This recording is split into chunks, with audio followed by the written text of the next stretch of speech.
Père Céleste, je prie qu'on puisse comprendre ta parole par rapport à ce sujet important qui est le Jésus engendré. Est-ce que Jésus a été engendré? Est-ce que Jésus a été créé ou pas? Et je prie que tu bénisses les gens qui écoutent et moi, et que tu puisses nous prospérer en toutes choses. Et comme ta parole dit que tu nous prospères, que everything comes to those who are worshiping you, and that you will bless us with all spiritual blessings. Nous bénis de toute bénédiction spirituelle. Est-ce que Jésus est un être engendré ou pas?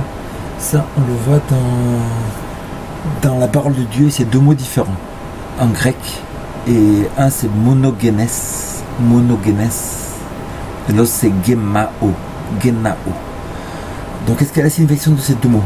Il faut savoir que le mot qui est utilisé comme engendré dans la parole de Dieu est souvent aussi traduit seulement né. Donc ce n'est pas consistant. Pourquoi les traducteurs de la Bible auraient dit monogenes, engendré, et alors que dans d'autres parties de la Bible il veut dire que Jésus est né. Et donc monogenes, ça vient de deux mots. Mono, ça veut dire un, unique, et genes, ça veut dire de la même nature, de la même sorte, de la même espèce, de la même source que l'original. Donc ça ne veut pas du tout dire engendrer. Ou si ça voudrait dire engendrer, ça voudrait dire engendrer, mais transformation d'une sorte à l'autre. C'est comme si on dirait que l'eau engendre le glaçon. On voit dans la Bible que Paul nous dit bien que je vous ai engendré en Christ. Donc c'est pas Paul qui les a fait engendrer, venir au monde, mais ils étaient d'une nature humaine, ils ont été transformés à la nature céleste, et que Dieu a commencé à habiter en eux. 1 Jean 1, 14 et 18.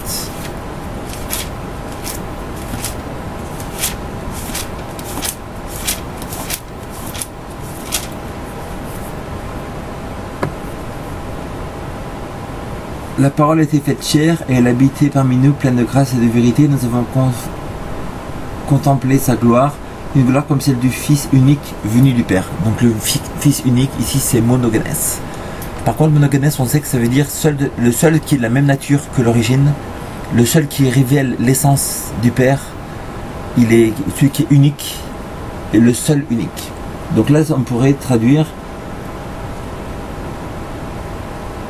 nous avons contemplé la gloire, une gloire comme celle du seul de la même nature que le Père, ou le seul qui révèle l'essence du Père. Même chose vers 18. Personne n'a jamais vu Dieu. Personne n'a jamais vu Dieu. Dieu, le Fils unique. Donc ça c'est intéressant parce qu'en anglais il n'y a pas ça. Mais ici il est écrit que Dieu, Jésus, le Fils unique, ou Dieu, le Fils unique, qui est écrit, qui est dans le sein du Père, l'a fait connaître. Donc le Fils unique c'est monogenes, ça veut dire le seul de la même nature que Dieu, le seul qui révèle l'essence du Père qui est divin, et l'unique. Jean 3,16, donc c'est très bien, c'est la même chose. On voit 1 Jean 4,9.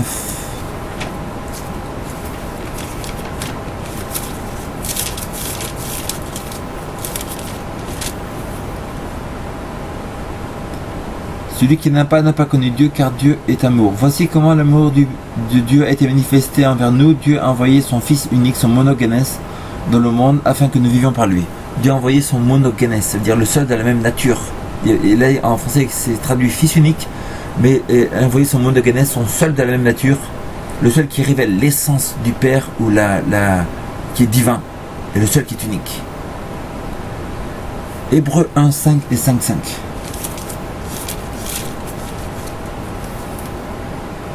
Auquel des fils, des anges, en effet, Dieu a-t-il jamais dit: tu es mon fils, c'est moi qui t'ai engendré aujourd'hui. Là c'est Genao. C'est moi qui t'ai Genao aujourd'hui, engendré. Et engendré ne veut pas dire engendré. Je veux dire créer, former quelqu'un, quelque chose qui n'existait pas avant. Genao, ça veut dire régénérer. Ça veut dire de la même source. Et ça veut dire né. Parce que le mot Genao qui est écrit engendré ici, dans notre partie c'est écrit juste né, juste régénéré ou de la source. Donc, tu es mon fils, c'est moi qui t'ai régénéré. Au lieu de mettre engendré, c'est moi qui t'ai régénéré, c'est moi qui t'ai fait partir de la source qui est moi qui est divin, et c'est moi qui t'ai fait naître. Donc, engendré, c'est très mal traduit. On a la même chose dans Hébreux 5.5. De même, ce n'est pas le Christ qui s'est donné lui-même la gloire de devenir souverain sacrificateur. Tu es mon fils, c'est moi qui t'ai engendré, qui t'ai Gemao.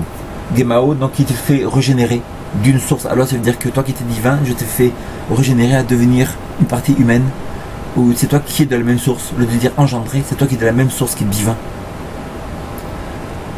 Et donc le même mot, Genao, il est traduit en être dans Matthieu 2, 1, 4.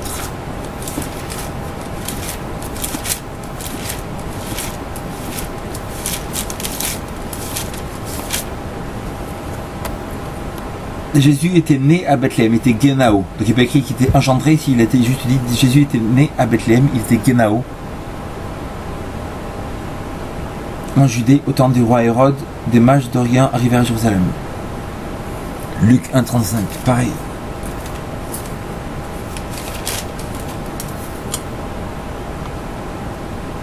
L'ange répondit, le Saint-Esprit viendra sur toi, la puissance du Très-Haut te couvrira de son ombre. C'est pourquoi le Saint-Enfant qui naîtra sera appelé Fils de Dieu. Le Saint-Enfant qui naîtra, qui est Genao, c'est-à-dire qui était régénéré d'une partie divin de le ciel, venu sur terre. Le seul qui est Genao de la même source, qui est divin aussi. Le seul qui est né. On a la même chose en 1 Jean 5, 1, 18.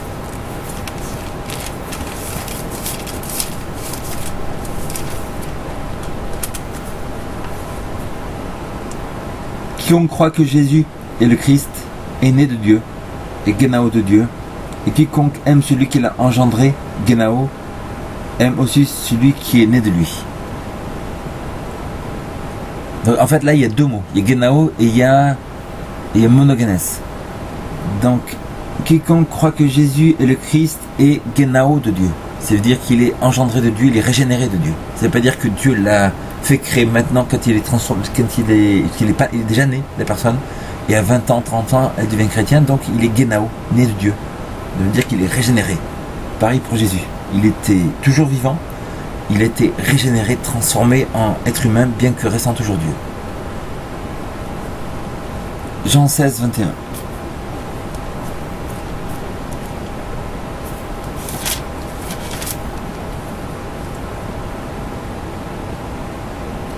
Une femme, lorsqu'elle enfante, lorsqu'elle Genao, a de la tristesse parce que son heure est venue.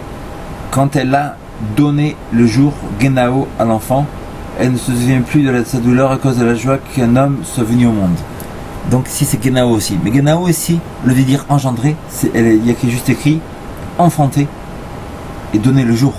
Ça veut dire que Jésus a toujours existé, il était enfanté, il est devenu sur terre comme un homme, l'apparence d'un homme, mais il n'a pas été engendré, créé, formé alors qu'il n'existait pas avant. C'est pas vrai.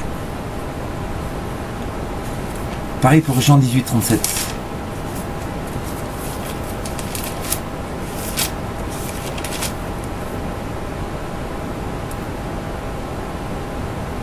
Pilate lui dit, tu es donc roi? Jésus répondit, tu le dis, je suis roi. Voici pourquoi je suis né, Genao, et voici pourquoi je suis venu dans le monde pour rendre témoignage à la vérité. Quiconque est de la vérité, écoute ma voix. Il est né. Pourquoi je suis Genao dans le monde? Donc le même mot qui est engendré, ici c'est écrit né seulement. Pareil pour 1 Jean 2,9, 1 Jean 3,8, 1 Jean 4,7.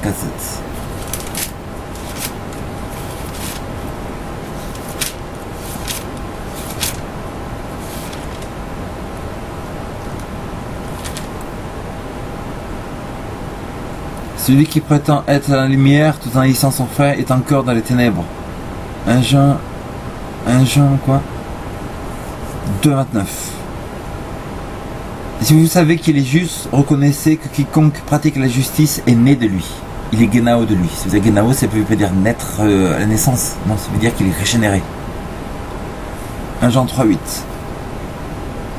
Celui qui commet le péché est du diable, car le diable pêche dès le commencement. Le Fils de Dieu est apparu afin de détruire les œuvres du diable. Quiconque est né de Dieu, Genao de Dieu, ne commet pas le péché. Ça veut dire qu'il n'est pas né à la naissance, quiconque est régénéré de Dieu. Et pareil pour 1 Jean 4,7. Bien-aimés, aimons-nous les uns et les autres, car l'amour est de Dieu, et quiconque aime est né de Dieu et connaît Dieu. Donc pas né à la naissance, ça veut pas dire né de la naissance ou engendré. Là ça veut dire il est Genao de Dieu, il est régénérer, transformer. Donc monogenes, ça veut dire l'unique, genes de la même source, du même source divine. Et genao, ça veut dire régénérer, transformer d'une source à l'autre, ou de la source, ça veut dire de divin qui vient à divin, en parlant de Jésus, ou ça veut juste dire naître. 1 Corinthiens 4,15, il y a l'utilisation de ce mot, de nouveau 1 Corinthiens 4,15.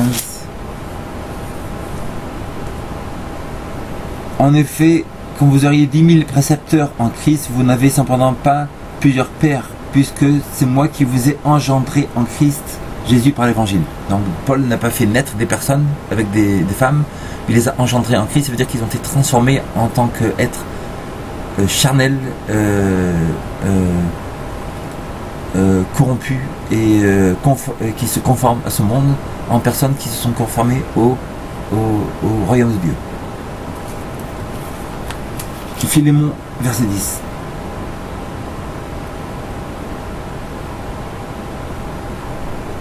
Je te prie pour mon enfant que j'ai engendré dans les chaînes, Onésime. Donc engendré. Paul il a engendré Onésime, ça veut dire qu'Onésime il est devenu chrétien, donc il était engendré, non pas naître à la naissance, mais transformé d'une partie de quelque chose à autre chose. Et on a donc dans Galates 4,24, ça nous parle que Salomon, Abraham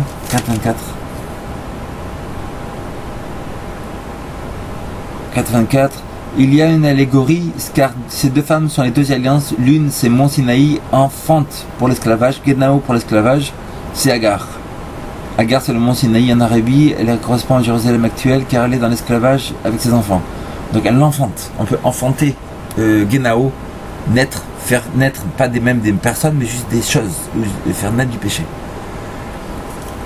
Hébreux 11,17 nous dit que Abraham avait un fils unique. Que Hébreux 11,17. C'est par la foi qu'Abraham, mis à l'épreuve, a offert Isaac, c'est son fils unique, son Genao, qu'il offrait, lui qui avait reçu les promesses. Est-ce que Isaac était le Genao, le fils unique d'Abraham? Oh non, parce que c'est lui qu'il avait Ishmaël. Donc pourquoi la Bible nous dit qu'il est Genao? Les Genao, c'est parce qu'il est le seul qui est de la même source, il est le seul unique.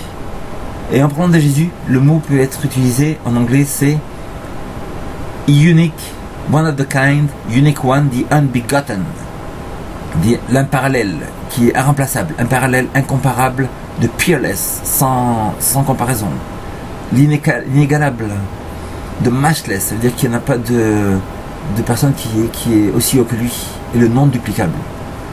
Donc c'est pour ça que Isaac était non duplicable, parce que c'était le seul qui était régénéré, le peuple d'Israël. Parce qu'on sait très bien dans Galates 4,22, il est écrit qu'Abraham en fait il avait deux fils, donc comment il peut avoir un fils unique alors qu'il avait deux fils?